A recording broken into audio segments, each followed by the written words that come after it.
तुम्हारे दर्शन की बेला ये मौसम रास रचाने। आज कुछ बचपन की बातें याद आ गई। हमारे गांव में मोर बहुत होते थे। मैं बहुत मोर, मुझे नहीं पता कि कितने गांव में इतने मोर होते, लेकिन हमारे यहाँ तो चारों तरफ मोर ही मोर होते थे।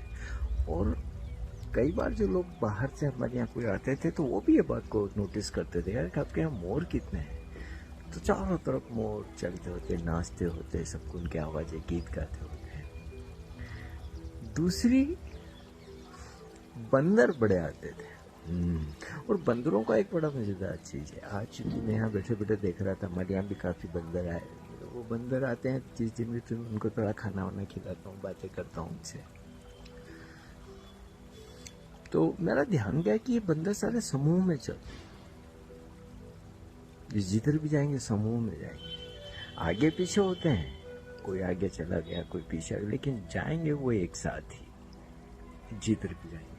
अब इनको ये कैसे पता होता है आगे वाला बहुत आगे चला गया, पीछे वाला पीछे रह गया, लेकिन उसे पता है किस दिशा में किधर जाना है हमें।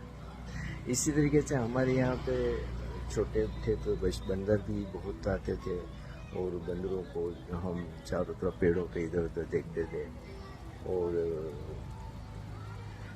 मेरे को कभी याद नहीं आया कि बंदर ने कभी किसी को नुकसान पहुंचाया हो। हाँ, खाना पीना वो उठा लेते थे, किचन में घुस के डबूसा खोल के रोटी ले जाते थे। ऐसी चीजें होती थी, जैसे किसी ने पापड़ बड़ी करके सुखाया, वो ध्यान नहीं रहा तो वो आ जाते थे। लेकिन किसी को नुकसान, इंसान को नुकसान तो पहुंचाते मैंने कभी नहीं देखा। लेकिन ये मैंने देखा कि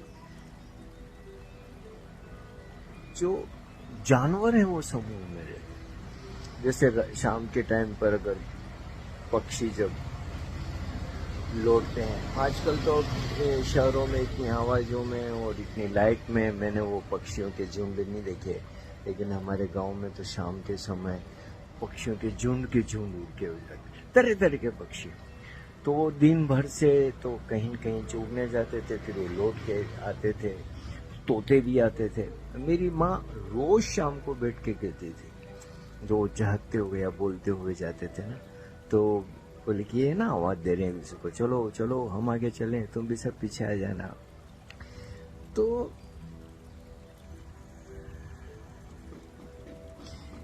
पक्षियों के बीच, और हर पक्षी जो अलग अलग नस्ल के होते हैं उनके अलग अलग झुंड। ऐसा नहीं कि तोतों में कौवे मिल गए या कौवों में कबूतर मिल गए या दूसरे तितर वगैरह सब कुछ। तो रहते समूह में, और शायद जीव की जो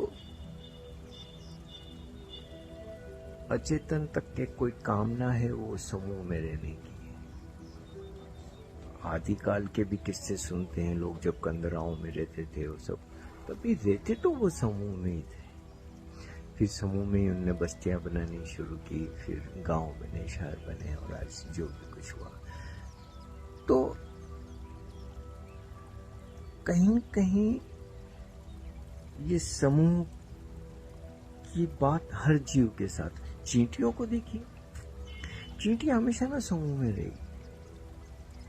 अगर वो कहीं से खाना, तो कतार की कतार खाना लेके जाएगी, लेकिन लाखों चींटियां एक साथ, वो रहती कहीं एक जगह है। तो इनके भी अपने समूह होते हैं। तो जीव की एक बहुत मूल स्वभाव कह सकते हैं कि वो समूह में रहता है। अब इंसान को आप देखो, तो मुझे लगता है कि इस आधुनिकता के साथ, इन यंत्रों के साथ,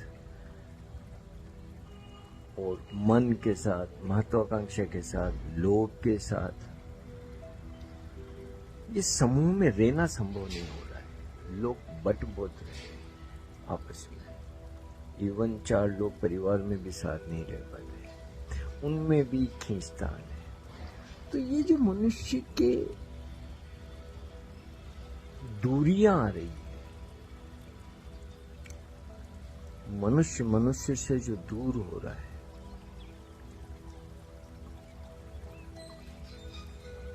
ये आज के मानव की शायद सबसे बड़ी समस्या है।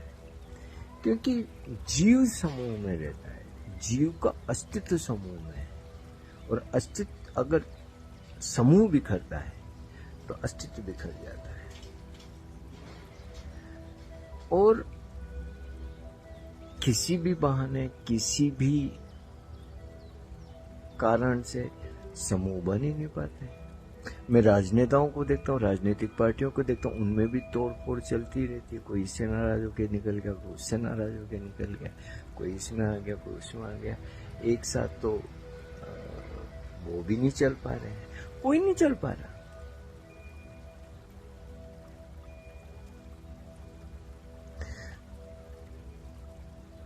क्योंकि व्यक्ति भीतर से भी टूट गया है, भीतर अपने ही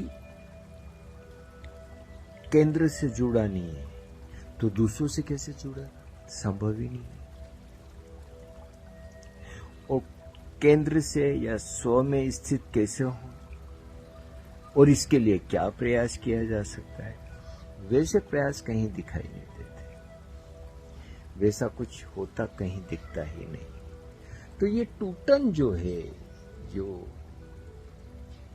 मनुष्य में जो, क्योंकि आज भी जानवर तो समूह में ही रह रहा, पक्षी समूह में ही रह रहे, कीट पतंगे सब समूह में रह रहे, सिर्फ मनुष्य ने समूह में रहना छोड़ दिया, या मनुष्य के लिए समूह में रहना संभव नहीं हो रहा है।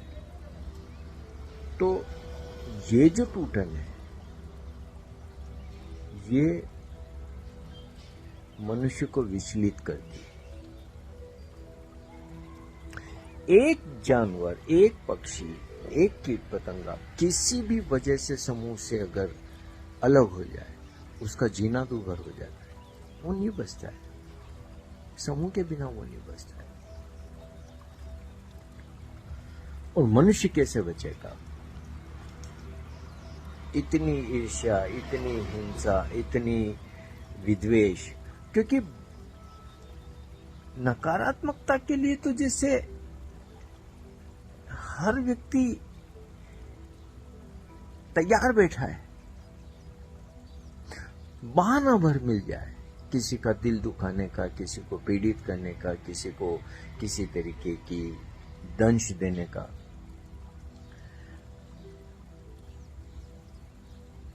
प्रेम का, स्नेह का, मित्रता का, सौहार्द का तो सवाल ही नहीं उठता। आप बहाने कर लो तो भी आपको संभव नहीं होगा कि कहीं पे। मेरे को मेरे रहे मित्र, बचपन के दोस्त भी रहे, बाद में भी रहे, मैंने देखा कि सब मित्रताएं खत्म हो गई, वो कोई कारण ही नहीं। आज की तारीख में 2-3 लोगों से मैं कह सकता हूँ कि जिनसे मेरी थोड़ी बहुत बातचीत हो जाती है, कुछ हो जाता है, बाकी तो बस अकेले रहो, मोबाइल देखते रहो।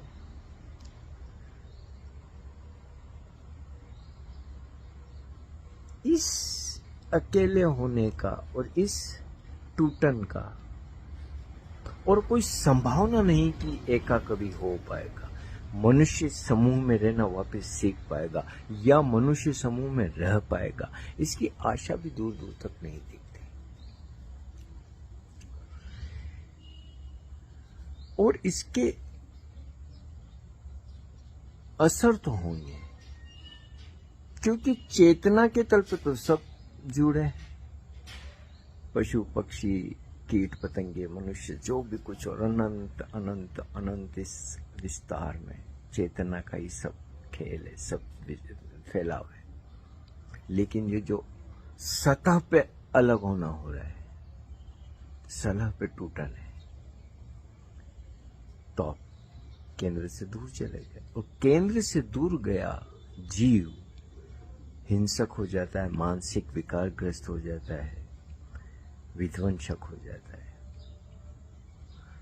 आज जब चारों तरफ राजनेताओं की स्थितियां देखो, विभिन्न देशों की स्थितियां देखो, देशों में हो रही गतिविधियां देखो, ये बहुत आशा नहीं लाते, बहुत आशा तो नहीं दिखाई देती। जीव ने अपना स्वभाव नहीं छोड़ा, लेकिन मनुष्य ने अपना स्वभाव छोड़ दिया। मनुष्य अपने स्वभाव से बहुत दूर चला गया। तुम्हारे